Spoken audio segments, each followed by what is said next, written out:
practice group and Coburn Compliance Innovations. Um, I'm Omas Nyanwu, co-founder of Chat KYC. I'll actually hand over to you, John, to kind of better introduce yourself and let the audience know who you are and what you do. Sure. Omas, very nice to talk to you, and audience, lovely to be here talking to you as well. Um, so I'm John Sweet, as Omas has said. I set up the Lissus Group 25 years ago. More recently, I've also set up Coburn Compliance Innovations, which is a brand that we are deliberately using to be more cutting edge and leading edge about the way we're going about the professional services that we deliver. What we deliver overall is consultancy and advisory, training and operations. And it's very interesting having the operations businesses because that gives us an opportunity to use some very hardcore AI, which we're beginning to do. I did a degree in computing and business studies quite some time ago, and I actually focused on AI and object-oriented programming, which is proving to be very useful. And I guess one of the reasons that I've got a view that might be worth listening to, I hope it is, on AI is that I've spent 25, 30 years now working in financial services, running operations, implementing systems, providing advice. And I obviously get to see quite a lot of what's going on in quite a lot of firms as a result of that. Thanks for that, John. So let's get straight into it. So not just for AI, but just kind of more generally. I mean, you've been in the game for a while, kind of running Lysis or Lysis. I suppose what's the shift in compliance that you're seeing at the moment compared to, I don't know, the previous 5 years, 10 years? Kind of what's different about where we are now? Sure. I think that the biggest single change in the last 5 years is, I believe, the way the regulator is looking at supervision and the way that they're very much focusing now on outcomes and demonstrable outcomes and proving why you got to where you got. I think even 5 years ago, you could get away with having a framework that looked very good on paper and some evidence that you were carrying it out. And as long as you broadly matched what your framework said with what your results were, the regulators were generally happy. They're much more interested now in what are you actually achieving and are you achieving the intent of the regulation. So I think that's a very big change. Then the other things, of course, the world is increasingly fast moving. Digital commerce means that everything happens more quickly. That's hard to keep on top of. Any firm with a global footprint has now got not only growing legislation, but also diverging in some cases as the old world order seems to be breaking down a bit and there are more variation. And then the other thing, of course, is regulators all around the world and indeed governments are adding legislation and regulation to the statute books and to the regulatory body, which means everything's just getting more complicated. These are not new problems, but they're certainly not going away. Yeah, no, definitely, especially in my last two kind of head of compliance gigs, there's just so much more that compliance teams and MLROs are responsible for now. And especially in the fintech sector, that just keeps growing. And actually, that brings us nicely into the next kind of point, which is your view, what is the gap between what AI can do in reality in compliance today and what firms believe it can do? So what is the kind of delta between the two? Sure. I try to keep things fairly simple in terms of thinking about AI at the moment, Omas. I mean, obviously, it's got enormous potential, but I think it's very important to keep in mind what it does and what it's actually good at. Yeah. Now, if we look at AI as being predominantly the large language models, they all work on a probabilistic basis. They don't actually understand the problem you're giving them. What they do have is a vast amount of information sitting behind them that they've learned, and they can therefore predict with quite a high degree of accuracy what's likely to be the next correct word in a sentence. And using that model, they can then string together a very credible answer. And I'm sure anybody who's typed a question into Claude or one of the other tools will be, in many cases, astounded by the depth, breadth, and quality of the answer. However, I'm sure that everybody has had at least one hallucination as well. And the problem with AI is when it heads off down the wrong logic branch, it can very easily create garbage, frankly. So I think that that's the fundamental question that you have to keep in mind all the time when you're thinking about AI and compliance. What can it actually do well? We find that it is extremely good at making a start on understanding a problem. You put the problem in, you ask it to give you some initial thoughts about how to solve it. It'll do that very well. Very good at producing first drafts of documents. Very good at creating an initial brainstorm thought process. Sometimes it does all of these things very well, but what it lacks is judgment. And I think that the core thing in compliance is that at no point is AI using judgment. At every point, it is using a probabilistic method to get to the answer. And judgment and determinism, as in rules that help to define the answer, are a very key part about using it successfully. So I think that the aspirations that many executives have for AI are probably deliverable over the long term, but I think in the short and medium term, they're not. And I think that quite a lot of the hype is AI is going to take away all the jobs. Well, it isn't. It is not even proven if it's going to take away any jobs, in my opinion, at this point in time. It might. It will certainly cause some jobs to evolve. But I think that in compliance, you need governance, you need logic, you need repeatability. You need to know that if you give it the same data 3 times, it will give you basically the same answer 3 times in the way that a good quality compliance person will do. That to me is the key answer. Probabilistic is not what it's useful, but you have to control it, and you control it with governance and determinism. Yeah, you make a very good point there that is not discussed enough in terms of the fact that it is probabilistic. It's not a case where, I Yeah. don't know, if you ask it a question about, I don't know, which countries are high risk, that it has the answer and is repeating it from a knowledge base. It is essentially very good at guessing, to put it in layman's Yeah. terms.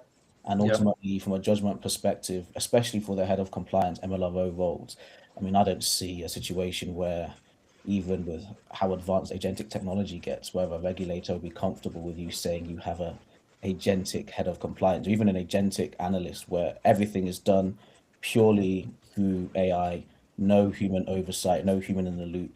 No matter how good the technology gets, again, that is probabilistic. And then if you think about contexts like payments, where if you're processing thousands of payments a day, a failure rate in that of even, let's say, 2%, I don't know, 3% could be kind of quite bad. So it's a very important point, I think, that is lost Yeah. in the discussion about AI. Yeah, I mean, just to develop on that, and using the example you just used, Omas, what is a high-risk country? You can ask a large language model what a high-risk country is, and it will give you a fairly good answer. Typically, it'll probably go and find a list somewhere that's the right list, or a decent list. It'll find a FATF list.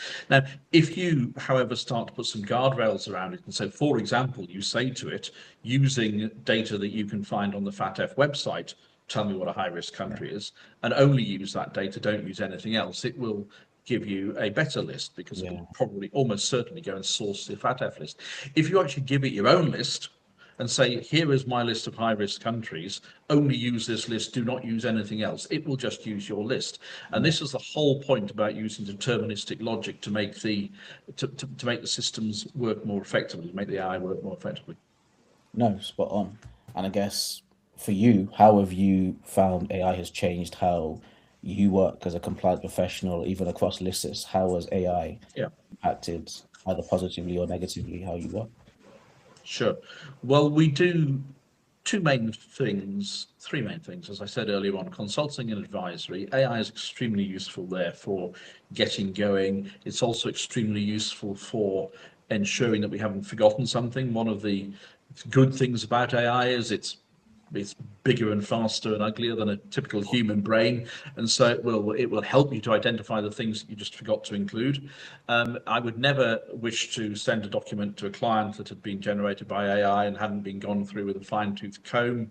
One of the things you can do if you're producing a document with AI, as I'm sure people know, is you can give it style formats and things like that, and you can give it, here's a write-like file, so it'll write whatever I want it to write the way I would write it.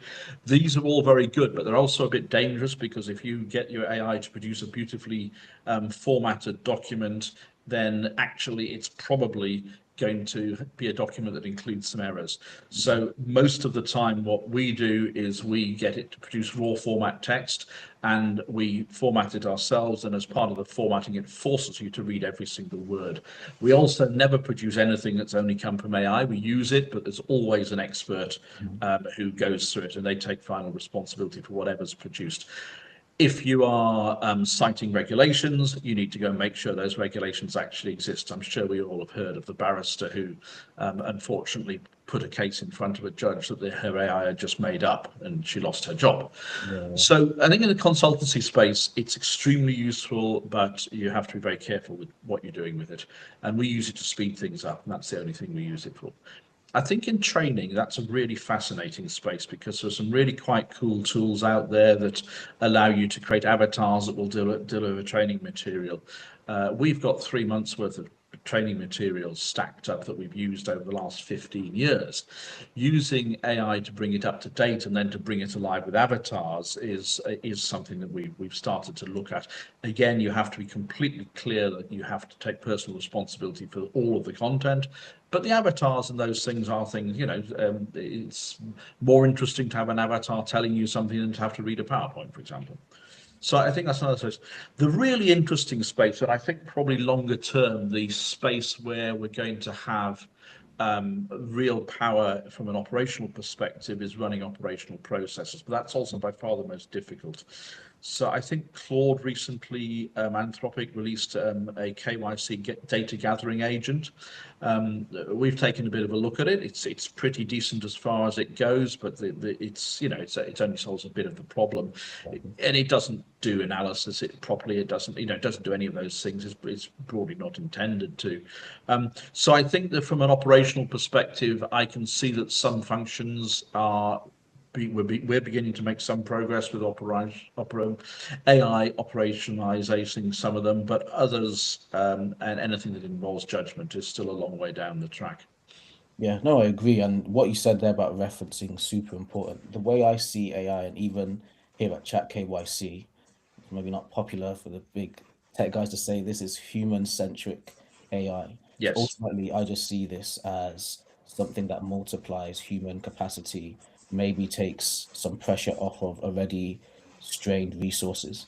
So, for example, writing a policy, maybe something that would take you days, weeks, you could maybe do it in a much shorter space of time, but you Yeah. are still having that input. And with the example you gave about the barrister, I mean, surprisingly, there have been a number of those cases now, all around the same space of time in the US and in the UK. Yeah. And it's that kind of, if, I don't know, if a colleague told you something, you would probably go and check that case law in that example, Yes. just check the citation. AI is the same. And again, it goes back to the first point you made, that this is a probabilistic and deterministic kind of system.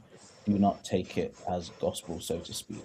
And I Yeah. think that's very important to always bear in mind. I guess it can be tempting when you just see how fast it goes and then just run with it. But that can also be very dangerous. And even the example you just gave now operationally, how I'd see it with Anthropic, I've had a look as well. It looks decent. Mhm. But let's say you Yeah. are onboarding clients, institutional or retail, in a high risk jurisdiction. Would you just deploy that no matter how good it looks without at least having some of your first line analysts QA that system? I would Yeah. advise probably not, because again, No. that could the speed of AI is good, but it's also bad because if things go wrong, they go wrong very quickly and at a scale that wouldn't be possible if it was just humans doing it. So that's Correct. something that kind of we should all bear in mind. Yeah. And I guess talking about regulatory pressure, I'd say across all the firms that Lysis is working with right now, Mm. which pressure point from a regulatory perspective do you think is the most underestimated kind of at the moment? I think I mentioned it earlier on, Omas, the fact that the regulator is really getting extremely interested in measuring outcomes and the audit trail of how you got to outcomes. I think that is underestimated. I don't think many people have really grasped what that means. I mean, clearly there are some other pressures. You mentioned the fintech world. I mean, in the UK, crypto firms are moving under the guise of FISMA. There is no doubt about the fact that payments and EMIs are increasingly getting closer and closer to the FISMA regime. They're all having to adopt the senior managers regime. Again, timetable for crypto is determined. Timetable for payments and EMIs is not yet, but it will happen. So the regulatory burden is increasing, and I think perhaps the magnitude of change between FISMA and non-FISMA and FISMA regimes is possibly underestimated. I think that the other issue is that there are firms who are delaying hiring because they believe that AI might well come along and give them hand them the silver bullet that solves all of their problems, and I think that's a very dangerous track to be on, because my personal opinion is, as the case for AI reducing headcount is not proven.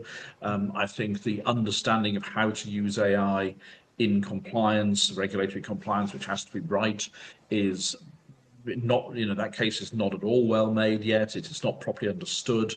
There are clearly people experimenting, there are people starting, and there are some firms who've managed to make quite a lot of progress. Some of the big global banks, for example. But as a general rule, most people are still in the starting blocks or looking at the starting blocks, wondering if they really fancy running today. Really good point. You touched on so many important points there. I think it's actually linked, going back to the point of accountability. Let's kind of similar to crypto, people kind of had this thing where, okay, if there's not a specific law on AI or crypto, maybe we can just do things quickly and get away without having, I don't know, that governance or accountability. But Yeah, actually, there are a lot of principles with any global regulator. Let's just go with the FCA as an example, that whatever you're using, whatever decisions you make as a firm, risk-based decisions, how you onboard clients, whatever the context, you need to have somebody that is accountable for those decisions, and you do need to prove how you've arrived at those decisions. And that doesn't change even if you're using AI. But what is worse is, especially with a probabilistic and deterministic model, you need to kind of set up those processes to say, okay, if we're using a bunch of LLMs, let's say for our policy and process layer, for our operational layer, if we were to be audited tomorrow, how do we prove to the regulator, or what do we say to the regulator when they ask, okay, what is underpinning these decisions? Most people are not in a position to do that, and that includes people that have gone that far, which isn't yeah, most firms.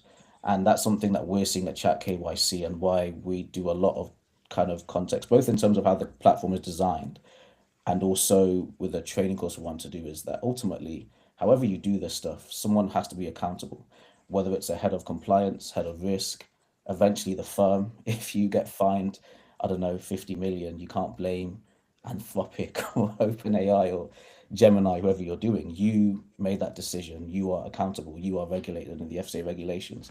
So I really agree with that. I mean, if we step away from the regulated space, the few tech firms that did en masse try to replace kind of human resource with AI, so Klarna comes to mind, that didn't go very well and it went no, bad very quickly.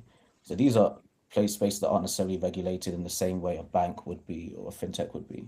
So in a regulated space, I believe there is more space for things to go wrong and go wrong very quickly. So I think that the only way, at least for now, to adopt AI safely is to have a human-centric kind of path to adopting AI as a company. That means that you yeah, bring your existing staff at least along with you with the journey to say, okay, we need to upskill. What do we need to do to make sure that you guys, as first or second line compliance teams, are able to allow us to do more, but do more safely? That isn't in the conversation enough. I mean, going straight to headcount, I do think it is ludicrous. To Chat KYC, we founded this in 2024, and the sheer amount of time and research, granted we're self-funded, so a lot of this was people working in like their spare time, myself, evenings and weekends, but it took 2 years to get to a point for the most basic MVP for us to be comfortable that yeah, this will give answers that will be suitable for the level of rigor in a regulated context. So, and then thinking about the workflows and even the features going out, it just takes time to think about those things. It's not something you rush. So I really do agree with that. And I yeah. suppose an interesting question talking about resources in terms of the burden of regulatory change. I mean, you mentioned EMIs, you mentioned FISMA. Do you think, in your opinion, it's still manageable for, I'd say, mid-tier firms, your startups, or is the gap with kind of your tier one institutions widening in terms of managing that burden? Yeah, I think it's widening, Mas. I mean, your point about regulated and unregulated markets is a good one as well. I mean, it's important to remember that everybody and every firm in the UK is formally subject to money laundering Yeah, requirements of the Proceeds of Crime Act, and that's obviously most firms aren't regulated and individuals aren't, but technically everybody's responsible for not receiving dodgy money. Stolen goods is another point, isn't it? yeah, Um, so to an extent, whether you're regulated or not doesn't really matter, although clearly the burden is bigger on regulated firms because people are keeping an eye on them. yeah, But you've got the same basic challenge. And I entirely agree with you about the human-centric approach. I mean, we've begun to talk about a five-layer model that has human and AI agent interaction at its core. And it is how do you govern across a workforce that is where some are digital agents and some are people. How do you ensure that you can audit what has happened across that ecosystem? How do you ensure that all of the actors in the ecosystem, be they digital or human, are following the same governance and the same rule sets? Et cetera, et cetera, et cetera. And to us, that's absolutely key. And I can't see any time in the next 5 to 10 years where that will not be the key challenge. And it's actually exactly the same challenge in lots of ways as the challenge that firms have at the moment if they have an entirely manual workforce with some standard, let's call them legacy computer systems supporting that work. It's the same fundamental challenge. And I think that's a good way to think about it because it's not going to be AI replaces everything. And if you think about it logically, the way to introduce a new technology like AI is to do little bits, bit by bit. You need a big picture strategy. You should think big, you should be ambitious, but you need to do it step by step in a controlled fashion, particularly if you're in a regulated environment. 100%. And actually, kind of ask you this question. Let's say a CEO kind of tells you tomorrow that they're cutting compliance headcount because they've got some fancy new AI tech, handles everything end to end. What would you say to a CEO that kind of tells you that? The first thing I would say is don't, because I think that unless they've Yeah, proven that they're tech, which I'd be quite surprised if they have. I'm sure there's a CEO out there that has, but most haven't. Then it's the wrong thing to do. I think that what I would say to them is have a strategy. As I said, think big in your strategy. Have a very clear roadmap about how you're going to get to where you want to get to, and make sure that everything that you do is in bite-sized chunks and fully tested before you release it into the world. And keep in mind your point earlier about the need for human in the loop, the point about governing humans and digital workers working together as well. I think these are all absolutely fundamental. And I had to take some time out of the office recently. I was basically just overdoing it. And it became really apparent to me where my AI that I'm using personally was good and where it isn't. The small number of bits of AI that actually do real things, some of them worked very well. The ones that worked were the ones that were working in quite a tightly defined area. They had a particular rule set. So, for example, a bit of AI that interrogates a staff handbook and gives people answers. We don't actually have one of those, but that would be a good one. I've realised that would have been helpful. The things that didn't do so well were the ones that were more ambitious, and actually when you think about it, they actually did require human in the loop, and because I wasn't in the loop properly, that didn't work so well. And then all the ones that do prioritization, that's great if you're there being prioritized. If you're not there, not so good. So and that was just about, that's a very micro journey really that I've been through in the last sort of 4 or 5 weeks, but it's just it just shows you that this tech is great, yeah, but it's very limited really in what it can do right now, and it will only grow gradually. yeah. No, I agree. I think I'm of the opinion that everybody in compliance should at least be thinking about how they can use AI as soon as possible. But again, For sure. it has to be a human-centric approach. I think ultimately there's a lot of talk about agentic AI, and the excitement is, oh, we can take X amount of humans outside of the loop. But I Yeah. find, even with Chat KYC, we've leveled it to be very capable. It is more useful the more experienced and the more knowledgeable you are. Let's say you're trying to write Yes. a policy. I've actually demonstrated this. There's a difference between a prompt that is 2 pages long or maybe a page long with all the context of your company and a prompt saying build me a third party risk assessment as an example. There's just a huge difference. Yeah. And also what you say about kind of quality assurance, something passed through my head is my challenge to anybody that is thinking that they can just remove humans en masse. What solutions would you have to things like, I don't know, prompt injection attacks? Let's say, for example, there's some quite clever, we forget that we work in compliance, especially if you're a payments company. In crypto, there Yeah. are malicious actors, and they often tend to be ahead of the curve because they're obviously trying to beat regulators or law enforcement to the gun. What do you have in place when your AI is comprised and there are not enough humans in the loop that can notice, actually, this looks a bit off or this doesn't look fine? Yeah. It's not a The- human being, easy to manipulate depending on the context.